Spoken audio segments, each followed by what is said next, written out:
SNBT foundation संचलित प्रेरणा व्यसनमुक्ती केंद्र जेव्हा पुन्हा जुगार खेळण्याची किंवा मोबाईलवर रमी खेळण्याची तीव्र इच्छा क्रेविंग होते तेव्हा स्वतःला कसे रोखावे। पत्तों के खेल में अक्सर मुकद्दर रुट जाता है। पत्तों के खेल में अक्सर मुकद्दर रुट जाता है। जो करता है रमी से प्यार उसका घर टूट जाता है। कहने को तो सिर्फ एक गेम है मेरे दोस्त, पर इसी गेम में इंसान अपनों से पीछे छूट जाता है। SNBT फाउंडेशन संचलित प्रेरणा व्यसनमुक्ती केंद्राच्या या मंचावर मी आज तुम्हाला एक सवाल विचारायला आलोय। अरे आधीचे लोक बरी होते हो। जुगार खेळायचा असेल तर त्यांना गुत्त्यावर जावं लागायचं, पत्त्यांच्या क्लबमध्ये जावं लागायचं, पण आता गुत्ता थेट तुमच्या खिशात आलाय। स्मार्टफोन नावाचा हा राक्षस आणि त्यातील ती रम्मी। कशी जाहिरात येते बघा मोबाईलवर। एखादा मोठा हिरो येतो आणि म्हणतो आओ रमी खेले, फर्स्ट प्राइज 1 करोड, आणि खाली एवढ्याशा मुंगीच्या अक्षरात लिहिलेलं असतं पे रिस्पॉन्सिबिलिटी, जबाबदारीने खेळा। अरे भावा, जो माणूस 100 रुपयासाठी स्वतःच्या बायकोच्या गळ्यातलं मंगळसूत्र गहाण ठेवतो तो रिस्पॉन्सिबली काय घंटा खेळणार आहे। मित्रांनो, आज आपण त्या एका क्षणाबद्दल बोलणार आहोत ज्या क्षणी तुमच्या अंगात तो रमीचं भूत संचारतो त्याला आपण क्रेविंग किंवा तलब म्हणतो।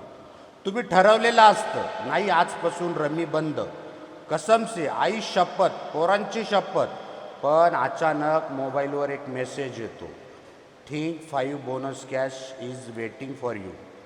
आणि मग काय होतं, मग डोक्यातील मेंदूची वायरिंग शॉर्ट होते, तळ हाताला घाम फुटतो, हृदयाची धडधड वाढते, आतून एक आवाज येतो, फक्त एकदा, सिर्फ एक बार।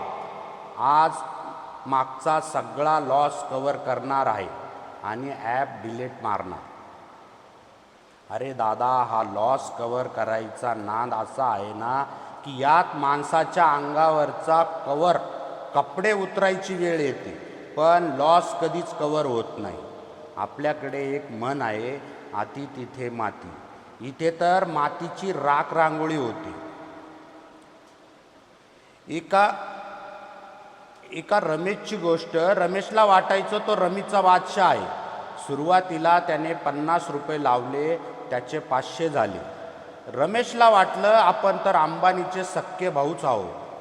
बायकोने घरात दुधाला पैसे मागितले तर हा पट्ट्या छाती फुगून म्हणाला, अगं दुधाचा काय घेऊन बसले, थांब मी अख्खी म्हैस विकत आणतो।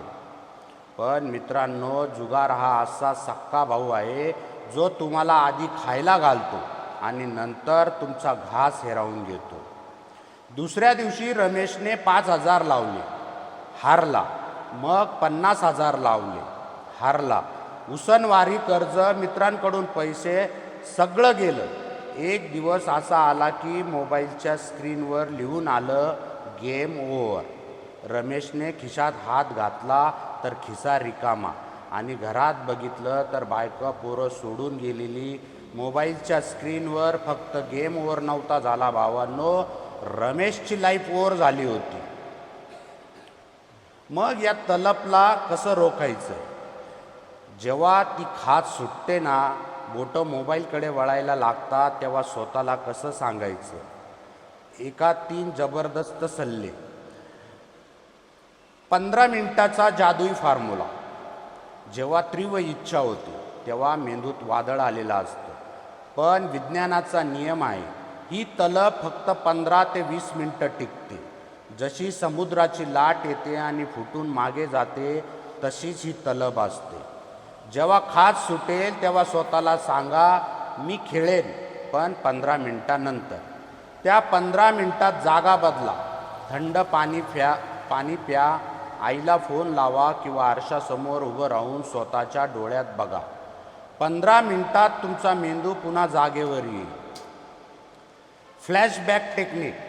जेव्हा रमी खेळायची इच्छा होते तेव्हा मेंदू तुम्हाला जिंकलेला क्षण दाखवतो, पण तिथेच त्याला रिव्हर्स मारा। स्वतःला सांगा, थांब, जिंकलेला नको, हरलेला दिवस आठव। तो दिवस आठवा जेव्हा अकाउंट बॅलन्स शून्य झाला होता. तो दिवस आठवा जेव्हा कर्जवाल्यांनी भर चौकात तुमची कॉलर पकडली होती. तो दिवस आठवा जेव्हा बायकोने पदराने डोळे पुसत होती. लालच बुरी बला आहे हे फक्त पुस्तकात नाही, ते तुमच्या आयुष्यात कोरलेलं आहे. तो अपमान आठवलात ना तर मोबाईल हातात घ्यायची हिंमत होणार नाही. डब्बा फोन वापरा, स्मार्टफोनची नसबंदी. अरे भावांनो, तुमच्या त्या स्मार्टफोननेच तुम्हाला येडं केलं आहे. जर तुम्हाला माहिती आहे की हा मोबाईल तुमचा वैरी आहे तर सोडा ना तो नाद. काही महिने तो जुनाट बटनाचा डब्बा फोन वापरा ना. त्यात इंटरनेट ना त्यात रमी साप खेळायचा तो जुना गेम खेळा. त्यात निदान पैसे तर जाणार नाही, पैसा वाचेल आणि डोकेही जागेवर येईल. मित्रांनो, आज या प्रेरणा केंद्रात तुम्ही बसला आहात ते स्वतःला हरून बसला आहात. म्हणून ज्या अंगठ्यांनी तुम्ही मोबाईलवर पत्त्याचा कॅट स्वाईप करताना लक्षात ठेवा, निसर्गाने तो अंगठा रमी खेळायला नाही दिलाय. तो अंगठा दिलाय तुमच्या म्हाताऱ्या आईच्या गालावरचे अश्रू पुसण्यासाठी. तो अंगठा दिलाय तुमच्या घाबरलेल्या बायकोचा हात घट्ट पकडण्यासाठी. तो अंगठा दिलाय तुम्हाला लहान मुलाला बोट धरून चालायला शिकवण्यासाठी. त्या अंगठ्याला एका भिकारड्या ॲपचा गुलाम बनू नका. तुम्ही या देशाचे, तुमच्या घराचे राजे आहात. स्वतःला ओळखा. शेवटी जाता जाता एवढंच सांगेन आणि हे वाक्य काळजात कोरून ठेवा. माना कि अंधेरा घना है पर दिया जलाना कहाँ मना है. हार गया था जो कल जुए की बिसात पर, आज मेहनत से उसे तकदीर बनाना है. फेकून द्या तो रमीचा नाद आणि नव्या आयुष्याचा डाव मांडा. पण यावेळी पत्त्यावर नाही तर स्वतःच्या मेहनतीवर. धन्यवाद. जय हिंद, जय महाराष्ट्र.